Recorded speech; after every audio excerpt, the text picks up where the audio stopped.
അടിപൊളി കൊള്ളാം നല്ല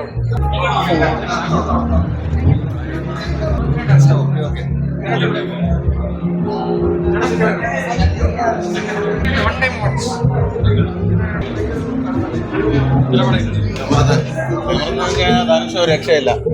അയാള് അഭിനയിക്കാൻ പറഞ്ഞപ്പോ ജീവിച്ച് കാണിച്ചതാണ്. ഒരു രക്ഷയില്ല. സൂപ്പർ പടം കേട്ടാ. സൂപ്പർ എന്ന് വെച്ചാൽ സൂപ്പർ. വേറെ ലെവല്. രായം വേറെ ലെവല്. പുള്ളിയാണ് ഡയറക്ഷൻ, പുള്ളിയാണ് സ്ക്രിപ്റ്റ്, എല്ലാം പുള്ളിയാണ്. ഫൈറ്റ് അതുപോലെ തന്നെ ധനുഷ് വേറെ ലെവല്. ധനുഷ് വില്ലനാണെങ്കിൽ വില്ലൻ ധനുഷിനൊപ്പം നിൽക്കുകയാണ്. സൂര്യ അതൊക്കെ മേലെ. അതിനൊപ്പം നമ്മുടെ ജയറാമിൻ്റെ കാളിദാസന് ഇത്രയും പടങ്ങളിൽ കണ്ടതിൽ നല്ലൊരു വേഷമാണ് ധനുഷേട്ടൻ കൊടുത്തിരിക്കുന്നത്. കാളിദാസനും സൂപ്പർ. അതുപോലെ തന്നെ അതിൻ്റെ കൂടെ വയ്ക്കണം പുള്ളിയുടെ പേര് എനിക്കറിയണം. പുള്ളി അടിപൊളി. പിന്നെ അപർണ ബാലമുരളി ഉണ്ട്. അപർണ ബാലമുരളി വേറെ ലെവല്, അതും വേറെ ലെവല്. പിന്നെ ധനുഷിൻ്റെ സഹോദരി എന്ന് പറയുന്നത് എൻ്റെ പൊന്ന അമ്മ തിമിർത്തളാഞ്ഞ് ആട്ടി തിമിർത്തളാഞ്ഞ് കിടിലം മൂവി. ഒരു രക്ഷയില്ല. അണ്ണൻ വീണ്ടും സെറ്റായി. അണ്ണൻ്റെ 50ാമത്തെ പടമാണ്. 50ാമത്തെ പടം എന്ന് വെച്ച് കഴിഞ്ഞാൽ 50ാമത്തെ പടം അണ്ണ ആറാടി. ഒരു രക്ഷയില്ല. വേറെ ലെവല്. ആടി തിമിർത്ത് സൂപ്പർ. ധനുഷേട്ടൻ്റെ ഒരു ബിഗ് സല്യൂട്ട്. കുഴപ്പമില്ല, just watchable. One time watchable. ഒത്തിരി വയലൻസ് ഒന്നുമില്ല, ജസ്റ്റ് കുറച്ച് ഫൈറ്റ് സീൻസ് ഉണ്ട്. ആക്ഷൻ സീൻസ് എല്ലാം കുഴപ്പമില്ല, നല്ലതായിരുന്നു.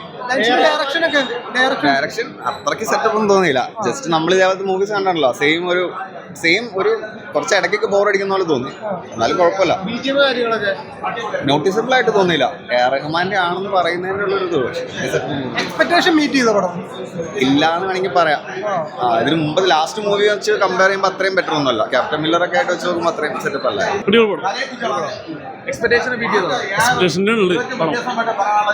ഞാൻ പിന്നെ ധനുഷ് ഫാനാണ്. എനിക്കിപ്പോൾ ധനുഷിനോട് ഭയങ്കര ഇഷ്ടമാണ്. അതെനിക്ക് 100% എനിക്ക് നിർത്തി. അടിപൊളിയായിട്ട് തോന്നി. പടം അടിപൊളിയാണ്. ശേഷം നമുക്ക് ഫീൽ മൊത്തത്തിൽ നോക്കുകയാണെങ്കിൽ ഡയറക്ഷൻ വൈസ് നല്ല മൂവി. പക്ഷേ എനിക്ക് കഥ ഓവറോൾ സാറ്റിസ്ഫൈ ഒരു ഗുഡ് വാച്ച്. പക്ഷെ അതെനിക്ക് സ്റ്റോറി അങ്ങനെ ഇമ്മീഡിയറ്റ് തോന്നിയില്ല. കാരണം എല്ലാവരും പെർഫോമൻസ് നൈസാണ്. ധനുഷ്, പിന്നെ നമ്മുടെ കാളിദാസ്, ജയറാം, അവരൊക്കെ നല്ല സ്ക്രീൻ സ്പേസ് ഇട്ടിട്ടുണ്ട്. പക്ഷേ നമുക്ക് സെക്കൻഡ് ഹാഫിലേക്ക് വരുമ്പോൾ കഥ എവിടെയൊക്കെ നമുക്കൊരു കൺവിൻസിങ് ആവാത്ത പോലെ തോന്നും. പക്ഷേ ഡയറക്ഷൻ വൈസും സ്കോർ വൈസും നന്നായിട്ടുണ്ട്.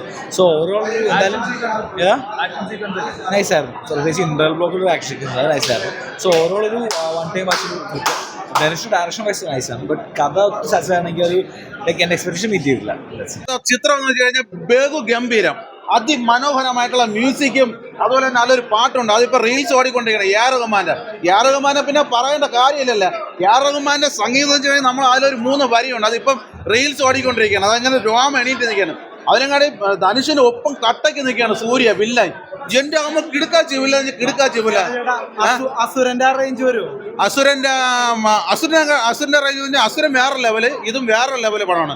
ധനുഷന്റെ 50ാമത്തെ പടമാണ്. പക്ഷെ രണ്ട് ഒരേ കണക്ക് കട്ടയ്ക്ക് നിൽക്കുകയാണ്. കാര്യം നമ്മളെ കണ്ണ് നനയ്ക്കുന്ന സീൻസുകളുണ്ട് ആദ്യമേ തന്നെ, ലാസ്റ്റും അതുപോലെ തന്നെ ഇടയ്ക്ക് വെച്ച്. അതായത് സമ്മതിക്കണം അണ്ണൻ ഈ ഇത്രയും സ്ക്രിപ്റ്റൊക്കെ അണ്ണൻ എഴുതാൻ പറ്റിയ സമയം. ഡയറക്ഷനും ആക്ഷൻ എടുത്ത് പറയാനാണ്. സൂര്യ അടിപൊളിയാണ്. പിന്നെ അതിനൊപ്പം ആക്ഷൻ ചെയ്തിട്ടുണ്ട്. പിന്നെ നമ്മുടെ ജയറാമിൻ്റെ മകൻ കാളിദാസിന് ഇത്രയും പടം കണ്ടതിൽ നല്ലൊരു ക്യാരക്ടർ കൊടുത്തത് ഈ ഒരു സിനിമയിലാണ്. അത് എടുത്തു പറയേണ്ട ഒരു കാര്യം തന്നെയാണ്. പിന്നെ അപർണ ബാലമുരളി എല്ലാം കട്ടയ്ക്ക്. അതുപോലെ ധനുഷിൻ്റെ സഹോദരിയായിട്ട് അഭിനയിച്ച ആ പെണ്ണ് വേറെ ലെവല്. ഫൈറ്റിംഗ് എന്ന് വെച്ച് കഴിഞ്ഞാൽ അടിപൊളി ഫൈറ്റ്. ആ പെണ്ണ് ഒരു രക്ഷയില്ല. നമ്മളെ കണ്ണ് നനയും. നമ്മളെ കണ്ടുകഴിഞ്ഞാൽ നമ്മളെ ചങ്ക് തറണം. അണ്ണം വേറെ ലെവൽ. എൻ്റെ അമ്മയുടെ ആ പാട്ട് എനിക്ക് സത്യം പറയാം റീൽസ് എടുക്കാൻ വേണ്ടി കൊതിച്ച് നിൽക്കുകയാണ്. ധനുഷുണ്ട് റീൽസ് എന്ന് വെച്ച് കഴിഞ്ഞാൽ വേറെ ലെവല്. പടം എങ്ങനെയുണ്ട്? 4-5 ദിവസമാണ് പഞ്ചായത്ത് പടം അടിപൊളിയായിട്ട്. അണ്ണൻ കണ്ണു നനഞ്ഞ പാട്ടെന്ന് വെച്ചാൽ ഗംഭീരം. സൂപ്പർ ഏട്ടാ, സൂപ്പർ. എ ആർ റഹ്മാന്റെ സംഗീതം വേറെ ലെവലായി. അത് ഇപ്പോഴേ റീൽസ് ഓടിക്കൊണ്ടിരിക്കുകയാണ്. പിന്നെ അടിപൊളിയല്ലേ? അടിപൊളി എന്ന് വെച്ചാൽ അടിപൊളി. തിമിർത്ത് പറഞ്ഞില്ലേ? കാരണം നമ്മളെല്ലാവരും കാണണം. കണ്ടറിയേണ്ട പടമാണ് കണ്ടറിയേണ്ടത്. അസുരനെ പോലെ ഒരു കോഴി മടിക്കുന്ന പഞ്ചായത്ത് ജെട്ടി അല്ല സൂപ്പർ സ്റ്റാറായിട്ട് അഭിനയിച്ചെന്ന് പറഞ്ഞു അതിൽ അഭിനയിച്ചെന്നൊക്കെ പറയണേ. അതിലെ മരിച്ച ഒരു പാസിംഗ് ഷോട്ടാണ് അത്. ഡാൻസ് കളിക്കാൻ കളിയാ നിർത്തി കളിയാ അതെന്ത് പറ്റി? എനിക്ക് കളിക്കാൻ അറിയാം, എനിക്കെല്ലാം അറിയാം. പടം എങ്ങനെയുണ്ട്? പഞ്ചായത്ത് ചെട്ടി അളയാ. നീ പടത്തിന്റെ പ്യാരാത്തി നേരെ പറയാൻ പറയും. കറക്റ്റാ പറഞ്ഞാട്ടാ. പാവണേട്ടാ, പാവണ നമ്മളെ ചെറുക്കൻ പാവണ. പടം അടിപൊളിയാണ് അല്ലേ? പിന്നെ ശരി. ആറാട്ടെണ്ണ വിളിച്ചല്ലേ? ഞാൻ മതിയല്ലോ ഇപ്പൊ. ആറാട്ടെണ്ണ കുറ്റം പറയാൻ പറ്റൂല. പറയാനില്ല ഞാൻ മതിയെന്ന് പറയാൻ പറ്റൂല. അങ്ങനെ പറ്റൂല. അദ്ദേഹത്തിന് കുറ്റം പറയാൻ പറ്റൂല. കുറ്റമല്ല പറഞ്ഞത്. എനിക്ക് വലിയ കുറ്റമല്ല പറഞ്ഞത്. അങ്ങനെയല്ല ഇവിടെ റിവ്യൂ കൊണ്ടുവന്നത്. എന്തിനാണ് അയാളെ കുറ്റം പറയണത്? കുറ്റമല്ല പറഞ്ഞത്. എന്തിനാണ് അരിജോസ് നീ അങ്ങനെ പറയണത്? എന്തിനാണ് നീ അങ്ങനെ പറയണത്? എന്തിനാ പറയണത്? ഫൈറ്റ്സ് പിന്നെ പറയണ്ടല്ലോ. ധനുഷിന്റെ ഒരു മേക്കിംഗ് കാര്യങ്ങളൊക്കെ അടിപൊളിയായിരുന്നു. ഫൈറ്റ് സീനൊക്കെ നമ്മൾ ഇപ്പം ഞാൻ ഡെഡ്പൂൾ കണ്ടതിന് ശേഷമാണ് ഇപ്പോൾ ഈ സിനിമ കാണുന്നത്. ഡെഡ്പൂൾ ഉള്ള ഫൈറ്റ് സീൻസ് തന്നെയായിരുന്നു ഈ ഒരു സംഭവത്തിൽ.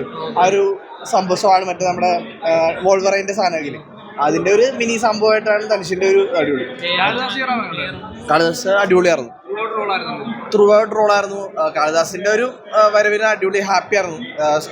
കാരണം ഇത്ര നാളില്ലാത്തൊരു മുഴുനീള റോള് കിട്ടി പുള്ളിക്ക് തമിഴിൽ. അത് നല്ല അടിപൊളിയായിട്ട് പുള്ളി ചെയ്തിട്ടുണ്ട്. ഭയങ്കര സന്തോഷമുണ്ട്. കാരണം നമ്മുടെ മലയാളി ഭയങ്കര അപർണ ബാലമുരളി ഉണ്ടായി. അവർ രണ്ടും മലയാളികളും അടിപൊളിയായിട്ട് ധനുഷിൻ്റെ സംവിധാനത്തിൽ അടിപൊളിയായിട്ട് തന്നെ ചെയ്തിട്ടുണ്ട്. മ്യൂസിക് എനിക്ക് ഭയങ്കര പ്രത്യേകിച്ച് എടുത്തു പറയാനായിട്ട് മ്യൂസിക്കിന് വലിയ പ്രാധാന്യമൊന്നുമില്ല പടത്തിൽ.